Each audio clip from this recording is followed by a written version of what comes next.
할렐루야. 저는 할렐루야 할 때마다 예전에 주일학교 애들 가르쳤던 게 자꾸 생각이 나요.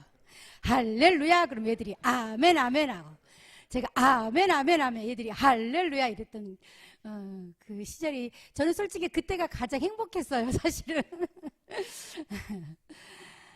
오늘 우리에게 주시는 말씀은 전도서 말씀입니다. 전도서 7장 1절에서 10절까지만 볼게요. 1절에서 10절. 자, 함께 읽도록 하겠습니다. 읽습니다. 시작. 좋은 이름이 좋은 기름보다 낫고 죽은 날이 출생하는 날보다 나으며 초상집에 가는 것이 잔치집에 가는 것보다 나으니 모든 사람의 끝이 이와 같이 됨이라. 사는 자는 이것을 그의 마음에 둘지어다. 슬픔이 웃음보다 나음은 얼굴에 근심하는 것이 마음에 유익하기 때문이라. 지혜자의 마음은 초상집에 있으되 우매한 자의 마음은 혼인집에 있느니라. 지혜로운 사람의 책망을 듣는 것이 우매한 자들의 노래를 듣는 것보다 나으니라. 우매한 자들의 웃음소리는 소 밑에서 가시나무가 드는 소리 같으니 이것도 헛되니라. 탐욕이 지혜자를 우매하게 하고 뇌물이 사람의 명철을 망하게 하느니라.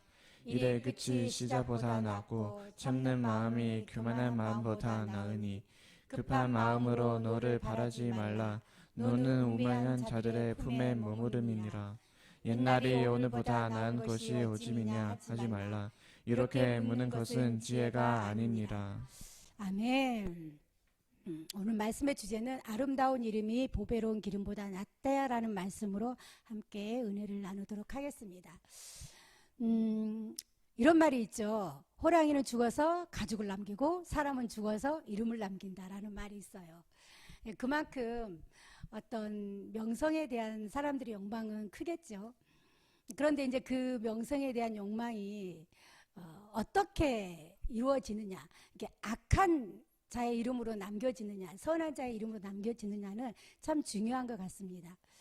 우리가 우리의 그 나라의 그 위인들을 이렇게 보면 참 대단하신 분들이 참 많이 있어요. 뭐 이순신 장군이라든가, 뭐 세종대왕이라든가, 안중근 의사라든가, 뭐 유관순 열사라든가 이런 분들을 보면 이분들의 공통된 점이 있죠. 이분들의 공통된 점은 그들의 삶이 자신을 위한 삶이 아니었다라는 거예요. 그들의 삶은 오직 나라와 민족을 위한 삶이었다라는 겁니다. 이게 자신을 위해 사는 것이 아니라 나라와 민족을 위해서 살았을 때 그들의 이름을 그 후손들이, 그 옆에 주변에 있는 사람들이 계속 기억해 나가는 것입니다.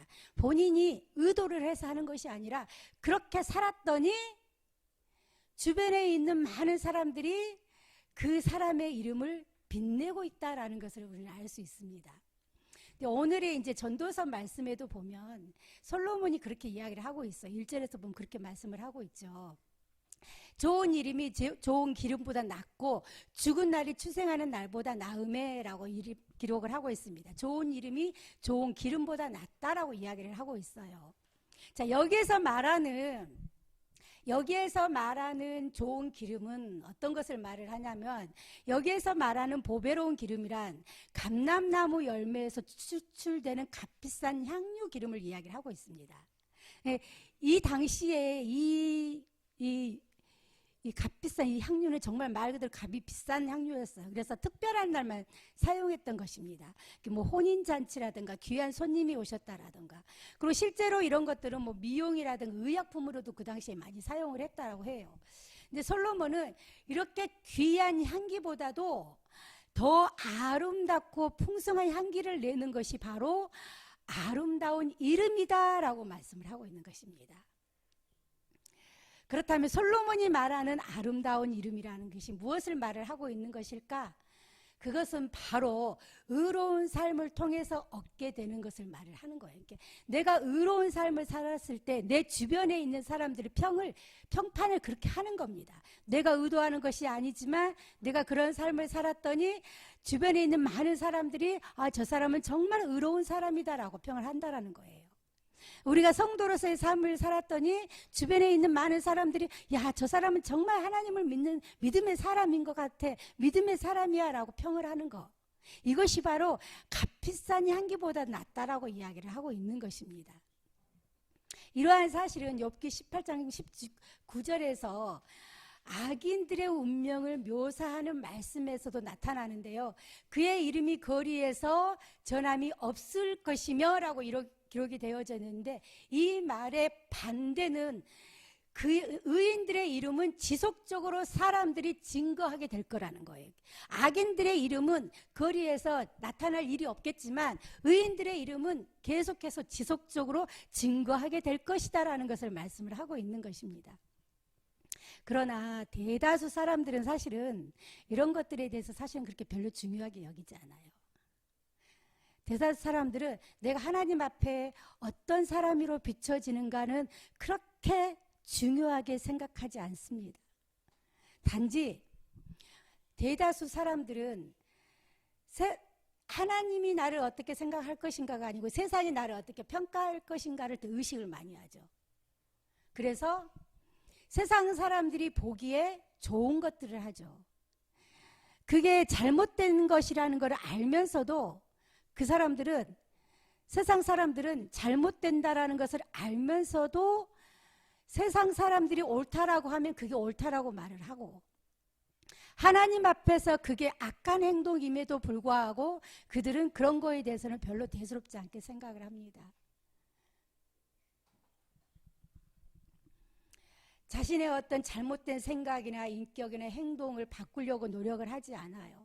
그냥 그때 임시 변통으로 행동하는 것들을 우리는 많이 보게 됩니다.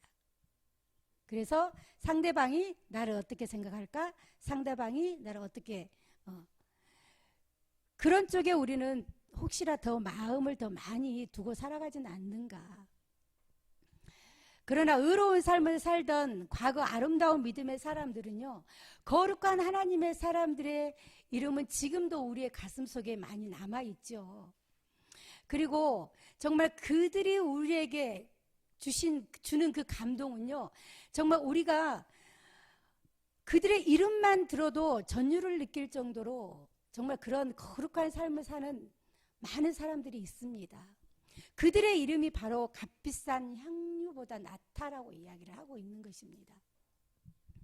우리가 살아야 할 삶, 우리가 존귀하게 여기고 지켜야 하는 삶은 바로 그런 그들의 우리에게 감동을 주고 그 거룩한 삶을 살아가는 그들처럼 우리도 성도로서의 우리의 이름이 향기로운 이름, 보배로운 이름이 되어지도록 노력해야 한다는 것입니다.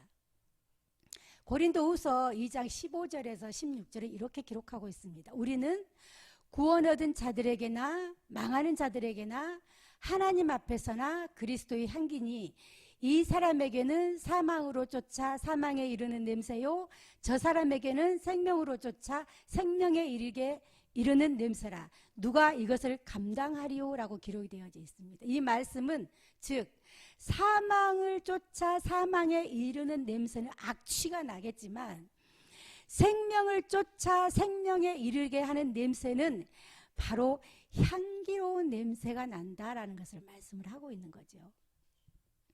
또한 두 번째는 지혜자의 책망을 듣는 것이 축복이다라고 솔로몬이 이야기를 하고 있습니다. 지혜자의 책망을 듣는 것이 축복이다. 자, 5절에 보면 사람이 지혜자의 책망을 듣는 것이 우매자의 노래를 듣는 것보다 나으니라 라고 기록을 하고 있습니다. 여기서 책망이라는 말이 지적이나 도덕적인 어리석음을 깨우쳐주고 바르게 온전한 삶을 살도록 위해 주어지는 권고나 견책을 말을 하고 있는 거예요. 그 반면에 또 노래는 거짓된 위로나 또는 격려하는 것을 의미를 하고 있습니다. 즉 무슨 말이냐면, 여기서 말하는 노래는 거짓된 격려를 한다라는 거예요.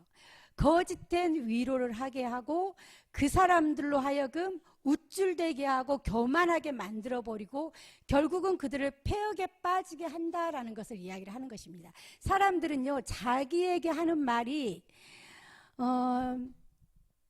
어떤 권고를 할 때에 그 말이 내 자존심을 건드리거나 그러면 듣기 싫어해요. 그 말이 분명히 나를 위해서 하는 말이고 나의 올바른 길을 가게 하기 위해서 하는 말이고 저 말이 정말로 나를 살리기 위해서 하는 말임에도 불구하고 그 말이 자기의 자존심을 건드리고 하는 말들은 정말 듣기 싫어합니다. 근데 지혜자는 그런 책망을 들을 줄 안다라는 거예요. 근데 사람들은 거짓된 노래라고 했는데 거짓된 위로를 듣기를 더 좋아해요. 분명히 자기도 자신도 알아요. 잘못된 행동을 한 사람은요 본인도 분명히 압니다. 그럼에도 불구하고 주변에서 괜찮아 그럴 수밖에 없었잖아 라고 위로를 하죠. 거짓된 위로를 하게 되면 자신이 정말 죄를 잘못했나라는 것을 깨닫지를 못해요. 깨달을 수 있는 기회조차도 사실은 빼앗아 버리는 것입니다. 그런데 사람들은요, 대부분 사람들은요 오히려 그런 말에 더 귀를 기울인다라는 것이 안타깝다라는 것입니다. 성경에서도 그런 것들을 증명하고 있죠. 이스라엘 역사 가운데 거짓된 선지자들을 환영하고 참 선지자들이 핍박을 당하고 고난을 당하는 이유 중에 하나가 바로 이런 것들이라는 것입니다. 거기에 대표적인 예로 보면 에레미야와 그를 대적하던 하나니아의 말을 우리가 들을 수가 있죠. 이 두 사람을 비교할 수 있습니다. 에레미야는 범죄한 유다가 하나님의 징계로 바벨론 왕에게 굴복당할 수밖에 없음을 거듭거듭 예언을 합니다. 이러한 에레미야 예언을 사람들은 특히 당시 권력자들이나 이런 사람들은 그 말을 듣기가 좋을 리가 없었습니다. 그러던 중 에레미야는 하나님의 명을 따라 목에 나무 멍에를 메고 이처럼 유다 왕과 백성들 바벨론 왕을 섬겨야 할 것을 권고하고 있습니다. 그런데 이것을 보고 있던 하나니아는 에레미야의 목에 있는 멍에를 깨뜨려 버리고 이처럼 하나님이 백성들에게 자유를 주고 바벨론 왕을 깨뜨리실 것이라는 거짓 예언을 하게 됩니다. 이에 왕과 방백들 백성들은 듣기에 거북하고 불쾌한 에레미야의 예언을 매국적 발언으로 정죄해버리고 무시해버리죠. 그리고 하나니아의 예언을 무조건적으로 옳다고 받아들입니다. 그러나 이러한 유다 왕과 백성들의 태도는 진짜로 어리석은 행동이었어요. 그들이 에레미야의 말을 들었다면 그들이 회개하고 하나님 앞에 용서를 받을 수 있는 기회가 분명히 있었을 것입니다. 그런데 그들은 어리석게도 에레미야의 말을 듣는 것이 아니라 하나니아의 말을, 자신들이 듣기에 좋은 말을 들었다라는 거예요. 그래서 결국은 자신들이 회개할 기회조차도 놓쳐버렸습니다. 그들은 하나님 앞에 저지른 죄, 하나님의 거룩하심, 하나님의 공의로우심을 분명히 안다면 마땅히 그들이 책벌에 따라서 당해야 했기 때문에 거기에 대한 회개를 분명히 했을 것입니다. 그런데 결국은 그들은 하나님께서 나무 멍에를 지게 하겠다라고 했지만 그들이 회개치 않고 하나니아의 말에 귀를 기울였을 때 결국은 그들은 철멍에와 같이 감당할 수 없는 고통을 그들은 받게 되었다라는 사실이에요. 하나님께서는 처음에 나무 멍에를 그들에게 지겠다고 하셨지만 그들이 하나님의 사람들의 귀를 기울이지 않을 때 결국은 하나님께서 더 무거운 철멍에를 그들에게 감당하게 하셨다라고 말씀을 하고 있습니다. 또 이처럼 입에 발린 거짓으로 유다 왕과 백성을 미혹했던 이 거짓 선지자 하나니아는 결국은 하나님의 심판을 받아 죽임을 당하게 되죠. 참으로 복된 삶, 더 나은 삶, 가치 있는 삶을 사는 자, 그런 자들은 상대의 말에 귀를 기울일 줄 아는 사람들입니다. 이것이 참으로 자기의 영혼과 자기의 삶을 거룩하게 하는데 관심을 두고 또 이런 참된 복음의 말씀이 이런 참된 어떻게 생각하면 그런 우리를 조언하는 그런 말들이 나를 살리는 말이라는 것을 그들은 알고 있기 때문이에요. 우리가 한번 다윗을 예를 한번 들어봅시다. 다윗은 음행과 살인을 저지른 후 나단 선지자를 통해서 자기의 죄상이 완전히 낱낱이 드러나게 됩니다. 그런데 이 다윗은요, 그런 나단 선지자의 말을 듣고 하나님 앞에 철저하게 자복하고 회개를 하죠. 자기의 치부가 드러났음에도 불구하고 철저하게 그는 나단의 말을 듣고 하나님 앞에 회개를 해요. 그 회개의 수준이 어느 정도였는지 우리는 성경의 말씀을 통해서 지금까지 누누이 많이 들어왔죠. 단순히 하나님 잘못했습니다, 용서해 주세요가 아니에요. 그의 눈물로 그의 침상이 띄어질 정도로 하나님 앞에 회개를 했다고 했거든요. 또한 세 번째로는 우리는 탐심을 버려야 합니다.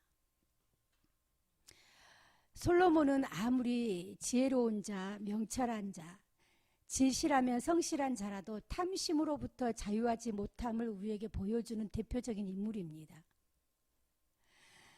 본래 성실하고 진실한 자였던 그가 어떤 사람이 권력을 잡았을 때 그 권력 앞에서도 과연 지혜롭고 명철하고 진실하고 성실된 자로 세워질 수 있는가? 우리는 솔로몬에 대해서는 좋은 인식을 많이 가지고 있어요. 좋은 이미지를 많이 가지고 있어요. 그래서 항상 기도할 때 솔로몬 같은 지혜를 달라고 우리는 기도를 합니다. 저도 예전에는 그래서 우리 애들한테 축복 기도할 때 하나님 솔로몬 같은 지혜를 주세요라고 기도를 했어요. 그런데 나중에 믿음의 말씀에 더 깊이 있게 들어가서 보면 사실은 물론 솔로몬 같은 지혜가 필요하긴 하지만 그의 믿음의 중심을 봤을 때에 저는 기도의 방향이 달라지더라고요.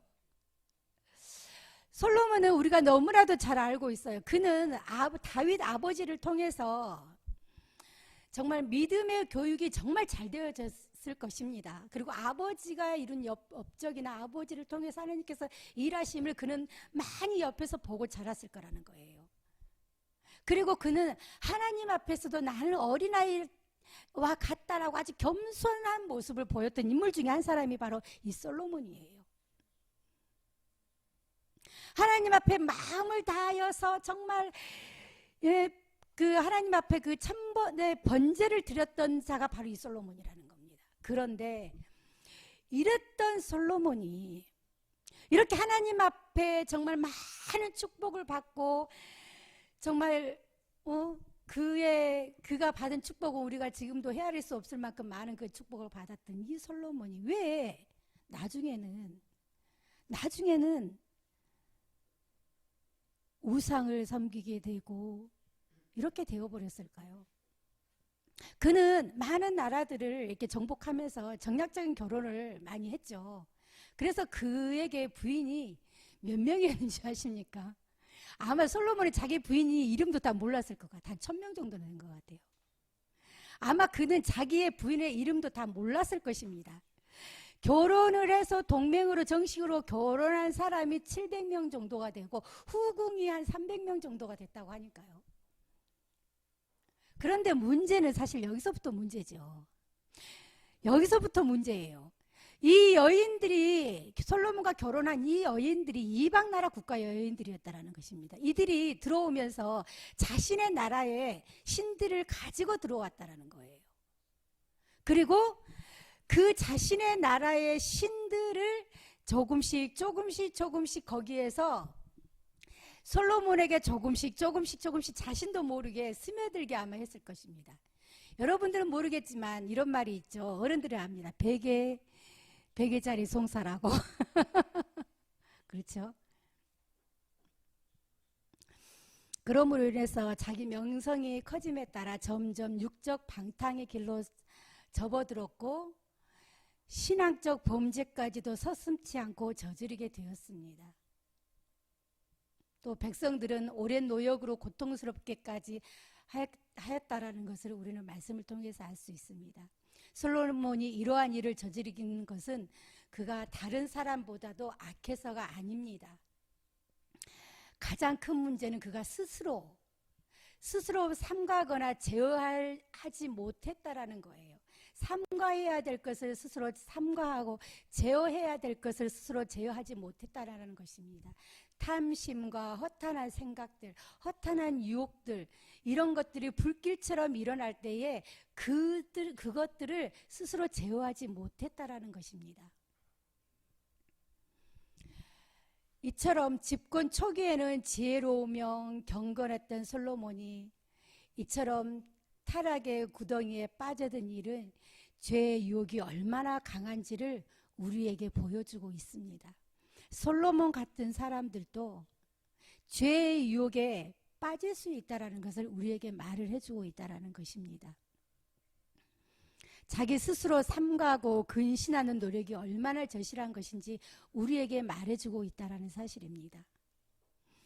여기에 이제 우리 앞으로 결혼을 해야 될 우리 남자분들, 우리 학생들, 여자를 잘 만나야 돼요. 정말 잘 만나야 돼요. 우리 남자들이 믿음이 아무리 좋아도 믿음 없는 아가씨를 만나면 믿음이 흔들릴 수가 있거든요. 솔로몬 같은 이런 사람도 흔들리잖아요. 그래서 지금부터도 우리 처녀 총각들은 기도할 때 그렇게 기도해야 돼요. 저는 욕심이 참 많습니다. 그래서 기도에 그 욕심이 진짜 많아요. 그 자녀들에 대한 그 기도의 욕심이.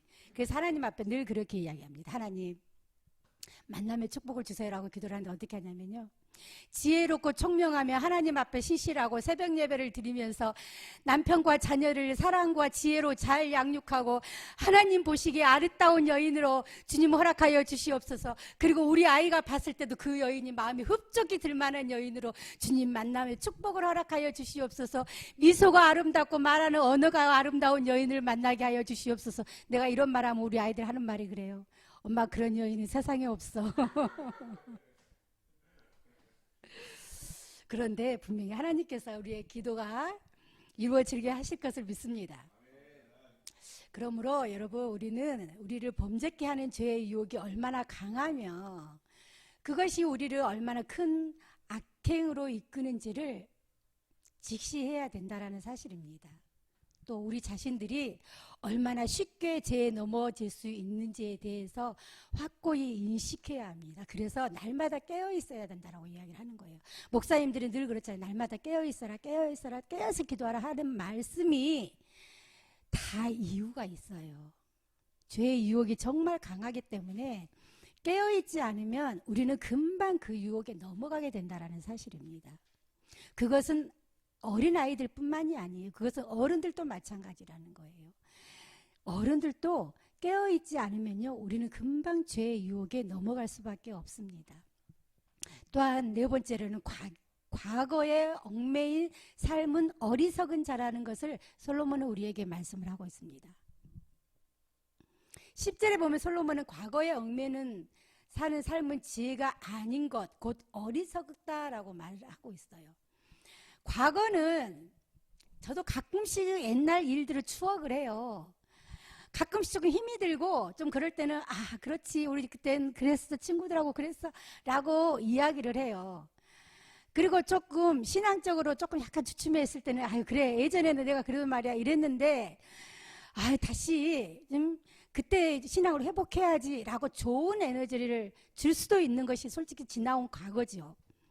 그런데 문제는 이 과거가 나도 예전에 그랬어로 끝나버리면 안 돼요.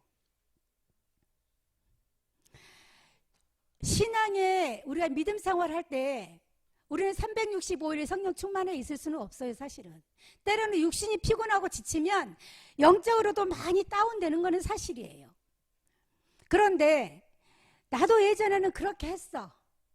그런데 지금은 예전에 옛날 일을 추억하는 것이 나에게 좋은 시그너지를 갖다 주면 그거는 괜찮죠. 예전에 내가 그렇게 했잖아, 지금도 할 수 있지 하고 좋은 추억을 되새기는 것은 참 좋은 일입니다. 그런데 여기서 말한 솔로몬이 말하는 것은 무엇을 말하냐면요, 그것을 말하는 것이 아니에요. 나도 예전에는 그렇게 해봤어, 이것을 말을 하는 것입니다. 그리고 과거가 앞으로 나아갈 미래로 나아갈 것을 발목을 붙잡게 하는 것을 회상하지 말라는 것입니다. 그런 과거를 회상하지 말라는 거예요. 우리는 앞으로 계속 전진을 해 나가야 되는데 그 과거가 나의 발목을 붙잡는 거, 지금 그것을 이야기를 하고 있는 것입니다. 출애굽기와 민수기를 보면 이스라엘 백성들이 지금 그렇게 과거가 자신들이 앞으로 가나안 땅으로 들어가야 될 자신들의 발목을 붙잡고 있는 것을 볼 수가 있어요. 그들은 불과 얼마 전까지만 해도 꿈조차 꾸지 못했던 애굽의 노예 생활에서 해방되는 자유를 체험을 했습니다. 그리고 하나님이 주시기로 약속하신 가나안 땅을 취하고자 그곳을 향해 가고 있습니다.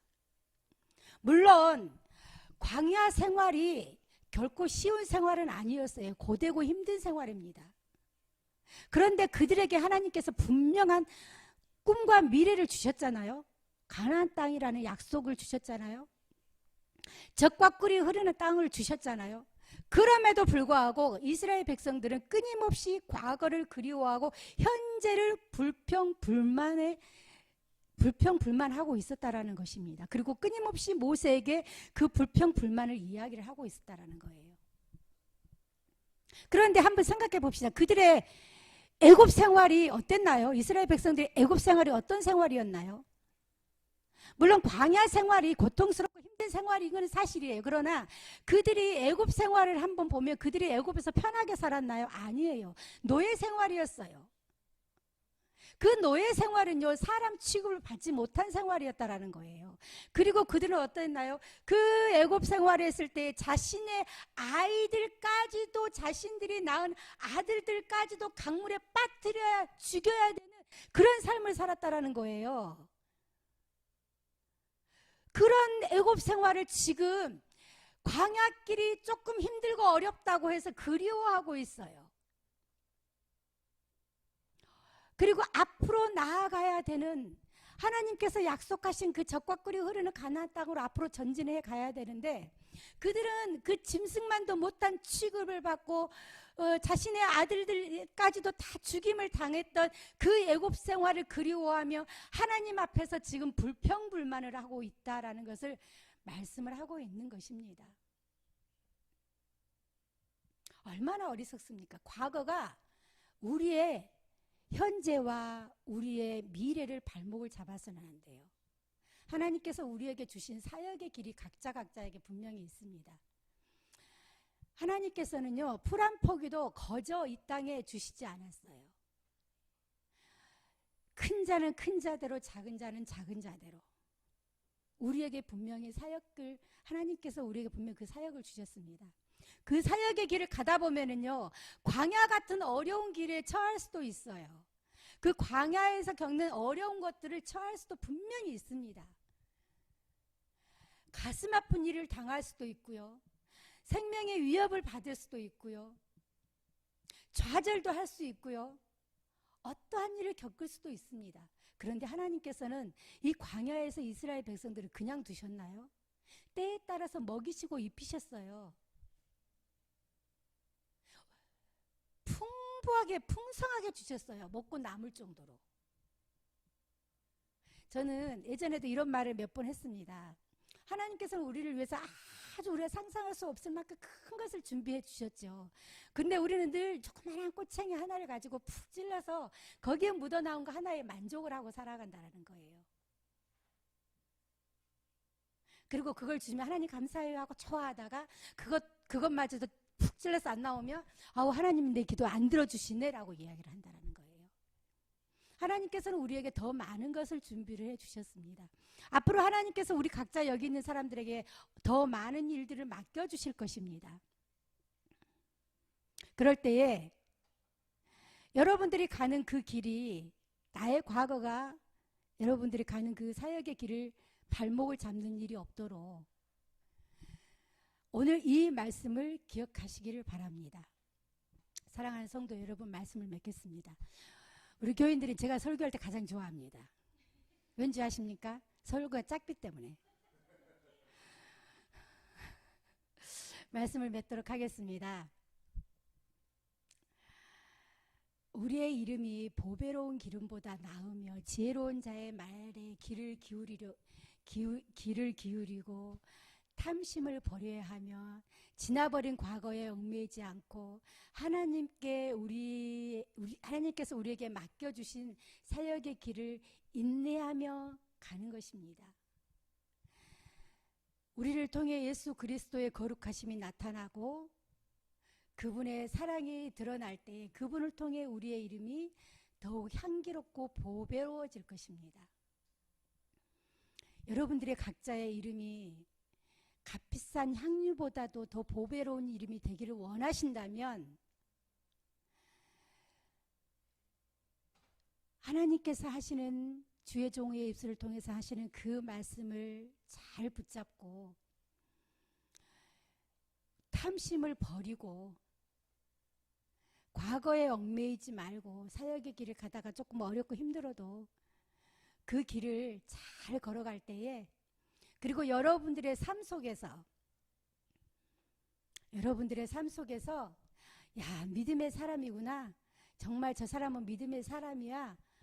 라고 주변에 있는 모든 사람들이 그런 좋은 평을 할 때에 그 평을 통해서 예수 그리스도의 이름이 여러분들을 통해서 드러날 것이고 그 예수 그리스도의 이름이 여러분들을 통해서 드러날 때에 여러분들의 이름은